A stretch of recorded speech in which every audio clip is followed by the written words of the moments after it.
po bla တခါလေတစ်စက်ထဲ po bla ငါဒီမှာငါပါ po bla ငါမကြည့်ဒီမှာမြင်း၄ချောင်းရှိရမလား1 2 3 4ချောင်းကိုတောင်းလို့ရှိရင် po bla မလောက်ဘူး၅ချောင်းတောင်းရမယ်သိလားဒီထိတောင်းမှမလားသူများလားဆိုဒီထိပဲတောင်းရင်ပြီးပြီမလား तू က၅ချောင်းလို့တယ်ဒီမှာဒီ၄ချောင်းမြောက်မှာ9ရင်းမယ်နော်9ရင်းမယ်တွေ့လားမကြည့်ပြီးအရှိကိုတက်ပြီးအပေါ်တက်တာဘောပိုင်မှာဟုတ်တယ်မလား तू ကကြတော့တစားရှည်ပြီးဆို तू ကနည်းနည်းရှည်ပေးရမယ်အင်္ဂလိပ်အခရာ9တက်သွားမယ်အပေါ်ဆုံးတက်တစားရှည်ပြီးပေါ့ပလာဒါကကြတော့ဘောပိုင်မိုက်ကမရှည်ဘူးရိုးရိုးပဲပေါ့ပလာကြတော့တစားရှည်ပြီးတမိရေးလိုက်တော့ချက်ချက်ဆောင်ထားမယ်9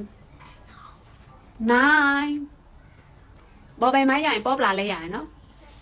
ပေါ့ပလာကရှည်တယ်သူများထက်ရှည်ရှာရှည်တယ်လို့သူ့ကိုမှတ်ထားမယ်ရှာရှည်တဲ့လူလို့မှတ်ထားမယ်နော်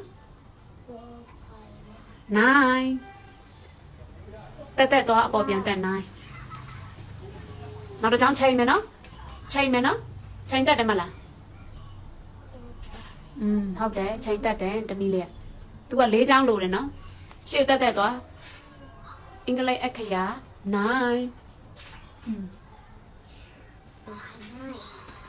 ဘောပိုင်မိုင်းမဟုတ်ဘူးပေါ်ပလာမားနေပြီအင်္ဂလိပ်အခရာ9